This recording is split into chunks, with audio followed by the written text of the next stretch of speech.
Welcome to Growth and Innovation Unlocked. I'm Scott Hurst, and I'm very excited to talk with Dr. Brianna Rue, optometrist, innovator, and CEO of Dr. Contact Lens. Brianna built Dr. Contact Lens from her South Florida practice to a top 50 Inc. 5000 healthcare tech company by automating patient outreach, prescription ordering, and boosting practice revenues. She combines full scope optometry with her passion for myopia management and entrepreneurial grit by founding Dr. Contact Lens and Techify. I think I pronounced that correct. I like that. You That's a did. cool term. I certainly we talk more about that. Plus, speaking widely on business technology, she is a mom and lifelong learner committed to both patient outcomes and solid practice growth. So, with that, Brianna, welcome. Thank you. Let's jump in. All right. Can you tell us about your transition from private practice to healthcare tech CEO and what inspired Dr. Contact Lens? It has been quite the journey.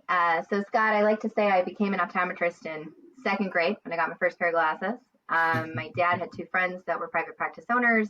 Always knew that I wanted to be a doctor. And then it's fun because optometry really is the doctor and then sales. So, as a daughter of a furniture entrepreneur builder, my parents had a furniture business my whole life where they built the furniture and then sold it, and just always had that drive to be my own boss, my own innovator. So my favorite quote is, you can wake up every day and build somebody else's dreams, or you can wake up every day and build your own, Yes. owns, because I've done multiple ways. I guess I've made that plural. And in that journey, I went on, bought into private practice, and then my best friend and now co-founder of Dr. Contact Lens, we just were having, conversation of, here we are, millionaires with a minus in front of it from the bank, and our patients were asking us for copies of their prescriptions, and there was a new law that had just been passed. And when it's your darkest moment is when you can really find solutions and not turn on it. And I think that's where people have to get a lot more grit now, like with the future of AI, and you're doing more jobs. Just admit to yourself you have to do more jobs. So we had an idea. Let's build it. Scott, how hard could that be? Okay, well, the joke is completely on us.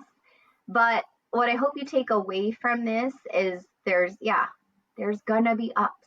There's going to be downs. There's going to be more downs and more downs and more downs. And money's going to be stolen from you. And your face is going to be ripped off and to become a cartoon character. And you're going to have haters. So enjoy the journey. And that's what I've really started to do as I matured from just small business owner to now tech founder to now real CEO, as the Gen Zers like to say, standing on my business. Yes. Right. So that's what I hope you take away from here.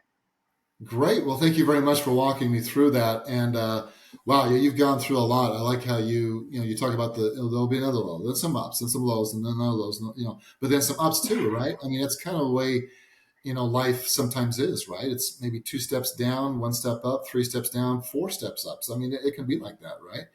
And it's just a matter of just getting right back up again. So you certainly have gone through a lot of challenges. So thank you for adding a little bit more color to that. Yeah. So what early patient or business challenges then sparked the idea for Dr. Contact Lens? I mean, obviously you had that entrepreneurial drive, but in the end, as being you're having your own practice, right? You saw some, what are some of those key patient and business challenges that sparked that idea? So the challenge that we have in optometry is it's a really special side of the business where you are a doctor, but you also get to sell what you prescribe. So when a patient comes in with your vision plan or your medical plan, right, for me to see you as a doctor and take really good care of your eyes, I actually don't make my income from that. I make my income from selling you a really good pair of glasses, or if I prescribe you contact lenses, from you buying them from me. So if you come in, Scott, and you get to the front, you're like, no, Dr. Rue, best eye exam I've ever had. Can I just have a copy of my prescription? You're literally punching everyone in that office in the gut. We are cheaper. We are less expensive. We are more convenient, but we weren't doing that. So the online retailers with the Warby Parkers and the 1-800 contacts and all this stuff was coming online, enticing patients that they had the wall kind of pulled in front of them. It's not true, but we were doing a really bad job. So if you think back to it in 2011, so I graduated in 2009, I went into this, the wall of charts. There was really nobody was doing EMR yet. Still, okay? Mm-hmm. It was still very new, and it was my job to pick one. Pick an EMR. My boss at the time was like, just pick one. I'm not doing it. You're the millennial. You pick it. You implement it. Right? So I learned really early on how to take risk, but take risks by asking questions. So the EMR systems, if you think about it, it's only been around 15 years, but we got paid heavily to go onto an electronic medical record system to make it easy. But none of these EMR systems have made it easy for us to do business with you. So they locked everything down. We had this idea to integrate where there was no double data entry. So the problem that we were solving is if you, Scott, came in and asked for a copy of your prescription, instead of me handing you a paper copy and literally giving you a $300 gift card to spend in somebody else's store, we're going to send you a text. You can go home at 9:00 at night, see for yourself that we actually are less expensive, and order in one click. So now you connect that revenue back to the doctor, who can then invest in you as a patient. So it brings it full cycle through convenience and efficiency. You're solving a problem for them as well too. I like your analogy in terms of, hey, great, yeah, thanks for that. Just giving me my prescription, and then how do you then, because you're in it to make money, yes, you're in it to provide a healthcare, right? Yeah. But, and sometimes people think, well, healthcare, that's not necessarily going to be business driven, but I mean, in the end, look, it is. You didn't necessarily open up and be an optometrist to just, hey, I want to take care of people's eyes and help them see better. I mean, sure, that's part of it, but that's the need that was there that you are fulfilling. At the same time, you are there to make money. I mean, we all have to, right? And so, yeah, the goal of every business, yes, is to make money. Is to make right? money. And healthcare is the biggest. It is the biggest business in the world. And so if you're a physician listening to this, if I don't care what kind of doctor you are, if you're listening to this, you've got to become the CEO of yourself and realize that you're not the pawn in the system. You've allowed yourself to become the pawn in the system. Yes. Because here, and I wrote a little book on it, it's called the I Pitch book. And now becoming a vendor on the other side of sales now. So in selling, right? Or providing solutions, whatever you want. Guys, we're all in sales. I hate to tell it to you. So in the mind of a doctor, you go to become a great clinician. So you're taught to be clear, confident, concise, first do no harm with a patient so you don't get sued, right? Then they're done that. That's actually one of the reasons behind Dr. Contact Lens. But then live to tell the tale.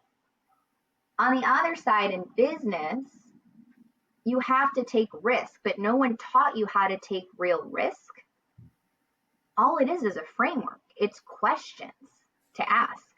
It's being curious of why is that done that way? Not just stopping at the first why, the second why, the third why, or the fourth why, but getting to the fifth why. So now you can keep going. I like that. Yeah, you really take a sales approach, and that's what good salespeople ask why, not just once or twice, but to really dig down to the reasons why the people either have the pain or the requirement or the issues or why they are talking to you, right? So yeah, very good. You've balanced private practice, motherhood, and tech leadership, and how has that shaped your leadership style? So in leadership I naturally. As a cheerleader my whole life, dancer, I was captain of the cheer squad. I just always had that drive. My dad would call me Pop-Tart in the morning because I literally would just Pop-Tart out of bed. He would make me up at 6:07, not 6:09, not 6:05, but 6:07. So I do weird things with time. They would call me Pop-Tart, and that drive, I don't know really where it came from, but I've really nurtured it. I've understood that I am a big extrovert. I am a lot for people, but I don't apologize for it anymore. So it's in being especially a woman in tech, you have to prove yourself a lot in every freaking call. You're on there with 5 other dudes. And here I am in my 30s when we launched this. Now, Dr. Contact Lenses my baby actually turns 9 today when this was born. So this idea was born when I was 9 months pregnant. So not only did I have a baby, literally, I also have a Dr. Contact Lenses, my other baby.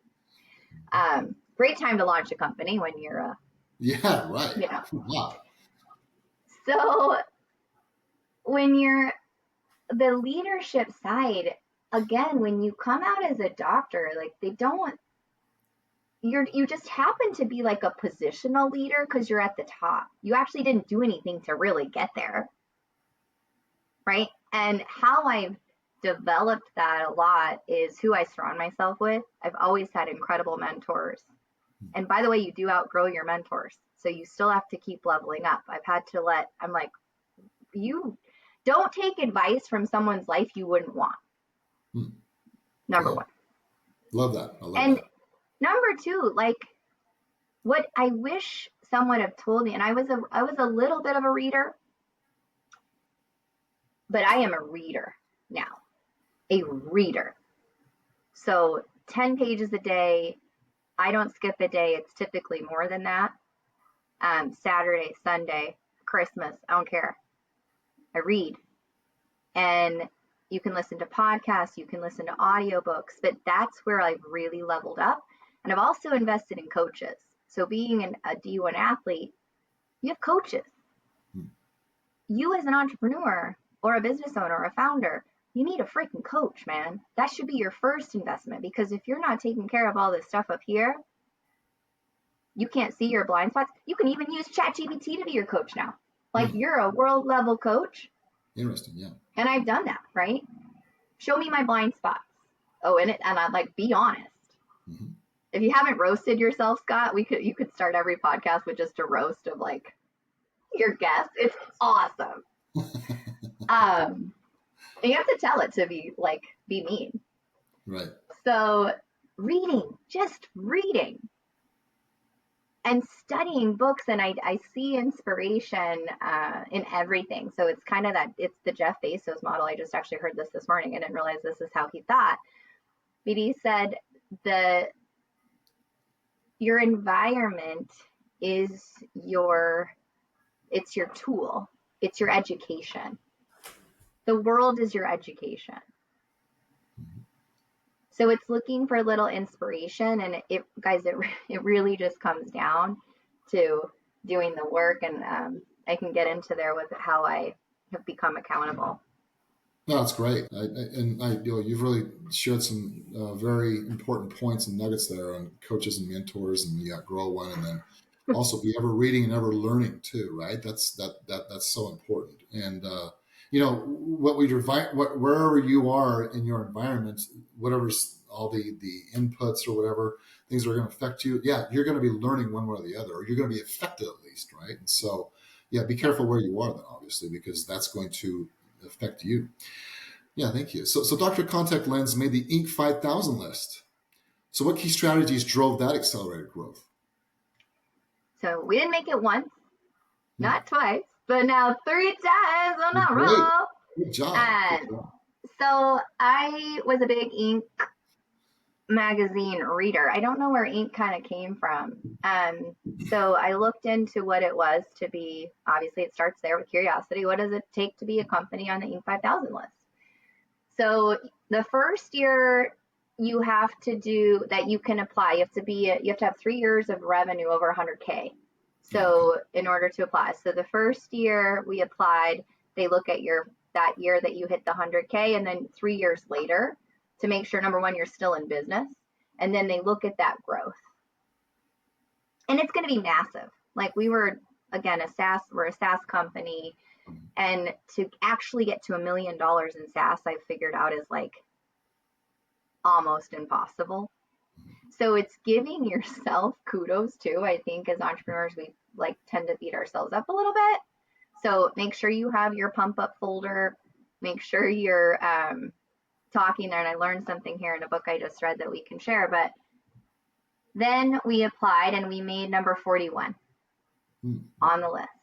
And we went to the event, and it was a celebration unlike anything I've ever been to. And it's an expensive meeting. Like, we weren't profitable yet because we're tech. Like, we had to dig ourselves out of making all the tech. Right. So we go and we're at the, the conference, and everybody's first question is, where are you on the list? And we would say, and we knew we were really high up. So woman founded, be top 50. Now we're here at number 41. And I just turned 41 too. So like, that was like my number. And they're like, the next question, they all would say, they're like, so you guys are funded, right? Like, we didn't do it on our own. Because it's very rare to get that much growth doing it on your own. All we did was a little friends and family round that came in March 5th of 2020. So let's talk about timing, okay? Oh, geez. That's when we really became a company. We were a COVID success story, and we were ready, and we did it. To be honest, it didn't need to be a global pandemic for us to get lucky, but we took that luck on timing, and we were ready, and we took it. We didn't waste it. We didn't waste the global pandemic. And that's what really, really put us on the market. So when you go to that conference, it's a big celebration, and you can just look in a founder's eyes, Scott, like the energy there. You didn't have to prove yourself to get there. You just can literally sit in silence with someone and just look into their soul and be like, I got it. I know what you've been through. I know the tears. I know how hard it's been. I know the beliefs that you've had to overcome. I know all the shit you've gone through. There's nothing like that founder connection. So when you go into a lot of these meetings now where someone's like, okay, we're interested in your business because you were on this, a lot of them have never lived in your shoes. And here they're telling you, you're too small. You're not in the, where we want you to be. Like, quit wasting my freaking time. Right, sure. So no one, until you've walked a mile in a man's shoes, you just don't know. And that's, I think, where founders get a little misunderstood, and you get kind of wrapped up in this funding and that it's all about the money. And guys, that's slowed down. Now it's proof. Yeah, well, that's great. Wow, and the fact that you really bootstrapped, and you did it in a time that was other people said, okay, let's just lock down, and let's just play defense, right? No, you took that opportunity. Let's go. So, well, I did have to lock down. Like, my practice locked down, and it turned into Dr. Contact Lens headquarters. So instead of letting it's like a perfect storm almost for you. Huh? Yeah, let it go 10 employees like the rest of my freaking colleagues. They're like, what are you guys doing? This is your chance as a leader to take care of your people, because they've taken nothing to care of you. Yes, you got to have cash in the bank. Number one rule in business is don't run out of cash. That's on you, man. Yes. Mm-hmm. Yeah, absolutely. And that's where we turned Dr. Contact Lens into, or we turned my practice into kind of Dr. Contact Lens headquarters. And I just pivoted. And then when we could reopen and actually see patients, we shifted some things. A lot of those people actually now work from my practice in Dr. Contact Lens. Oh, great. Yeah. Well, you challenge and then opportunity, and you were ready for that for that challenge, and you then flipped it on its head. Well, that's God. That's a great story. So your platform automates reorder reminders and tracks failed orders. What tools today do you use to predict which patients are most likely to repurchase or might be slipping away? Yeah, so all of this, we built our own CRM, LLM, right? And so I hate the word AI. It's not real AI yet right now, guys. It's still programming. It's still these large language models. Yes, we're going to get there to the learning part of it. So that's, I guess, what you can say is artificial intelligence, so that it learns and it continues to learn. We had to take all this crap data from these EMR systems and make it into something. So a contact lens can have up to 20 parameters to it. Hmm. per eye. So you're taking each one of these little drop down selects, okay? Mm-hmm. You're making it from what I wrote as a doctor that was pretty much free texted into a SKU item because I have to send you the right box as a patient. Or else you're going to call me pissed. You're probably going to open the box, put the contact lens in, and you can't see, and you're like, what's that? Yeah. So you can't really mess this up. Vision at the end of the day, right? Yeah. So my sister and I, when we onboarded our first couple of locations, my sister, she is like my bright, shiny star. My younger sister, she has patience, and I see patience as the joke because she's a first grade teacher. So we would onboard, and we'd have to drop down select 1,000 prescriptions, Scott. Wow. Jeez. Okay. Yeah. So I've now sold this tool that's like not automated at all. We make it automated because we make it look good.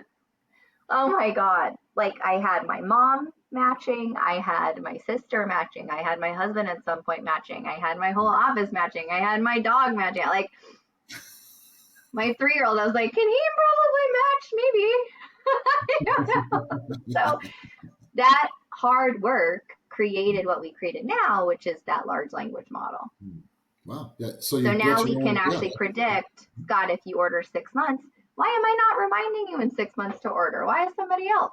Right. Right. Yeah. So it's all That's just based on what you order or what you don't order, and then sending it to you. fantastic. So yeah, you really are kind of in the AI space for sure. Yeah, we are. Yeah, absolutely. So do you leverage? So I'm guessing you probably leverage analytics for patient behavior segmentation, like Yep, identifying all of it. seasonal reorder patterns, lens type preferences, and things like that too. Yeah. Yep, time of ordering, what prescriptions are walking the most, what types of patients are walking the most, what demographic. Like we can get this down to nitty gritty, and that's where, again, if you're not doing AI, like we are an AI first company, meaning don't send an email without running it through chat. Don't come to an idea in a meeting without asking chat or Claude or something to help you ideate.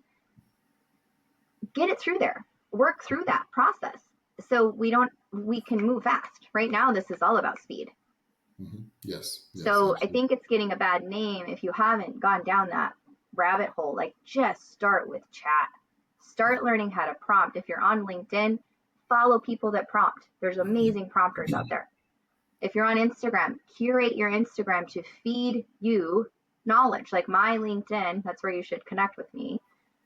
That's where we found each other, right? Yeah. Uh-huh. Curate your LinkedIn. It should be it. That's your education.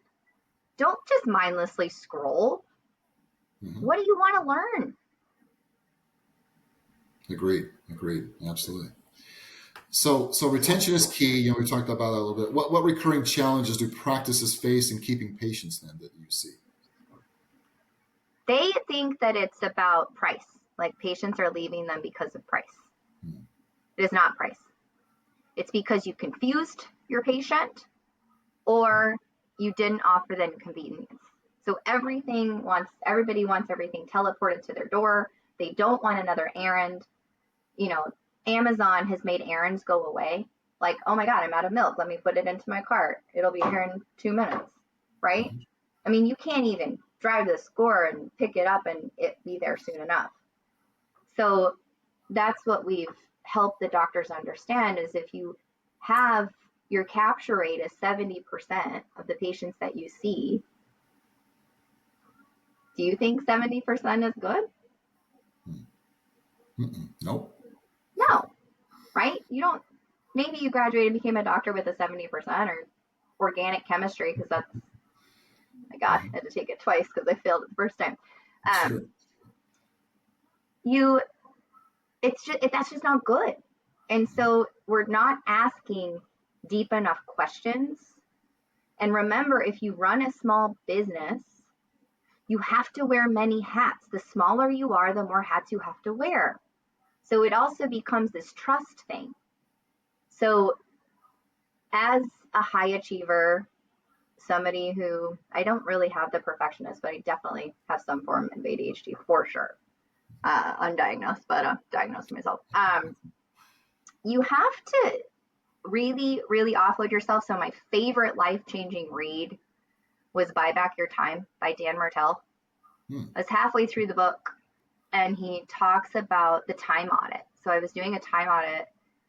I made it like 3 hours in and I was like, F this, hire an executive assistant. I was drowning in emails. I was dropping all these balls. My calendar it looked like shit. So, you got to put it out in the universe. Like you have to be attracting stuff all the time. That's, I think, one of my really good powers is I can attract people. Like if I'm like, I want a really good salesperson. I swear to God, he just started on Monday. Oh, yeah. Interviewed him 2 weeks ago. Oh, fantastic. My executive assistant, she worked with me. She was in real estate crash. Hey, I heard that you may be looking for somebody for this role. She started Wednesday and she's my boss. So it comes with trusting yourself, now figuring out what you should be doing in the business because it's going from chaos to clarity. Yes. That's hard to do because as entrepreneurs, sometimes you get addicted to the chaos. You expect it almost, yeah, and you're almost comfortable in it, and it's almost like, okay, what else can I knock out today? And it almost becomes a game, so right? that actually is where the frog game was born, Scott. So I think we could wrap it up here with one of my favorite stories. So I was 4 weeks postpartum of my second baby, who wasn't even supposed to be here yet. So preterm, old pregnancy mother, because I had him at 40. And had to do IVF, like the whole thing. So here, yeah, I get you guys. So he's here. I had my practice running. Still had my practice running. Dr. Contact Lens was scaling like crazy. I had 3 salespeople that literally almost crashed us. Oh. Just wouldn't do it. And sales really changed, guys. This like whining and dining people, that's so 2020. Sales now is like real sales. It takes finesse. It takes grit. It takes drive. And it takes making the calls. Like there's not this middle segment of salespeople anymore for like managers. Startups don't have money for that shit. Yep. Okay. So I was interviewing a COO, and this is one of my big pieces of advice. If someone did it once, they got one exit, look at timing. So this one specifically I was interviewing, he had been on an EMR, had a really successful exit, and was, ingrained in the industry. I thought he would be perfect. He was looking for some consulting roles, and I was interviewing him for his COO position. And he couldn't listen. He couldn't see that it was different. He couldn't see that, yes, he had luck on his side because people literally got handed $150,000 cash to implement his shit. That's a little different. Okay? But I didn't know that. And so it takes both luck and skill. I think now it's a little bit more skill than luck. Does that make sense? Yeah, oh, yes. And he goes, Brianna, I was walking outside. It was 9 o'clock at night. Again, cash flow. Holy shit. I was struggling. I'm a new mom, wife, all the things. Postpartum. He's like, do you ever walk in the morning and write down the 3 things you need to do that day? Oh my God. I mama beared him so bad. Because again, put yourself in that other person's shoes, because he's like, you need to fire your sales team. You need to let go of your partner. You need to do this. You need to do that. And I'm like, dude, this is why you're on this call with me, because I do need help. I am on fire. I have a kitchen fire here. So that comment, I was like, I'm sorry. 3 things? You think my list has 3 things? I've never burnt a bridge in this, because you never know who you're going to need on the way up, but you never know who you're going to need on the way down. Like, industries are small, guys. The world is small. It feels big, but it's small. And all you have at the end of the day is your word and being genuine and following through. Okay. So I go, 3 things? You think my list has 3 things? Threw some F-bombs in there. And I was like, what I don't need is a list of 3 things. What I need is a wife that's going to take care of all this, get care of all my appointments, take care of the kiddos, take care of like all this other stuff that's just on this side of my to-do list. Okay. So that just kept it like got so ingrained in my head. I was like, 3 things. What did he mean by 3 freaking things? Okay. So I was rereading Atomic Habits, and I was like, the epiphany moment. Okay. So the 3 frog game was born. So I have my 3 frogs here. Okay. And it took me 7 phone calls, 4 text messages, and a bunch of emails to get him back on the phone with me. Because I didn't roll this out until I like settled this thing. So I was like, did you by chance remember that phone call that night? And he's like, uh-huh. And he's like, did you maybe mean like 3 things that would move my business forward that day? Very different than just 3 things. So my gift to you here is the 3 frog game. You get in the morning, and everybody on both of my teams play it. And we actually now enroll our Dr. Contact Lens offices in this accountability game, because nobody likes to be accountable, especially now. What's that word? So you write down 1 hard thing you need to do that day, 1 easy thing you need to do that day, and 1 thing that will bring you or somebody joy. And you move the frog. And so this is 1 thing that moves my frog, because I know I was doing this podcast, and this brings me joy, and hopefully you joy as well. Fantastic. So my little frog, he hopped over to the other side of my computer, and that's done. And I already did my hard task this morning, and I've got 1 little easy one here. So now when you start to do that, you start to see that momentum build, and you know where everybody's frogs start, and you know where everybody's frogs are supposed to end by the end of the day. So Scott, I get to the end by 2 p.m. and your frogs haven't moved. And I'm like, what's going on? Yeah, right. Well, that's how. That's called transformation, then that you saw. And again, I really appreciate that, Brianna. This has been very, very insightful. You've shown how, just to kind of wrap up here, and I think that this is a good place to perhaps end, because this is it's a great lesson for us all, right? And so those 3 things, Atomic Habits is another great book. And then you said the other book was Buy Back Your Time. I don't think I've heard of that one, but that's one. Great book. Great book. Yeah. Okay. Can I ask you a question, Scott? Yeah, absolutely. Go ahead. In the 30 minutes that we've been together, what's your biggest takeaway?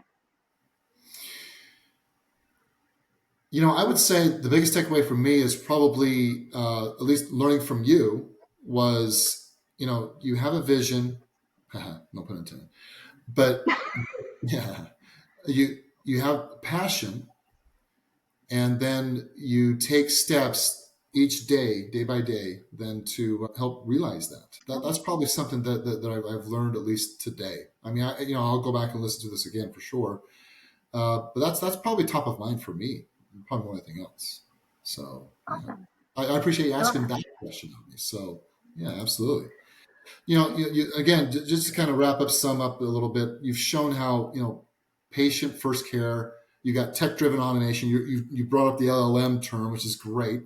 And with AI and so forth, you may not think that you're using AI, but yeah, you really are. And then you talked about using ChatGPT or Grok or whatever to really help and be an aid in helping formulate ideas, messages, and things like that. There's nothing wrong with that, right? And the leadership enable healthcare innovation. So this has been very, very good. So as we then close here, listeners, think about your clinic or your business. What patient journeys could benefit from intelligent automation or AI, or just having that desire to continue to always push the limits. To also, I liked also you said that sales, everybody's in sales. Okay, if you've got a healthcare practice, or if you're a CEO, guess what? You're in sales. If you're working for a CEO, you're working in a business, you're an employee, guess what? You also are in sales as well too. And so I think that's that's another, that's something else that I learned from you as well too. It's just a nice reminder. So with that, where can people learn more about Dr. Contact Lens and connect with you? Yeah, my LinkedIn is there. So LinkedIn, and search for Brianna Rue. Brianna, BriannaRhue. Connect with me there. That's where I am. And I have not missed a day posting in 126 days. Oh, wow. Fantastic. Well, thanks, Brianna. If you've enjoyed this episode, please subscribe, rate, and share. I'm Scott Hurst, and this has been Growth and Innovation Unlocked. We will see you next time.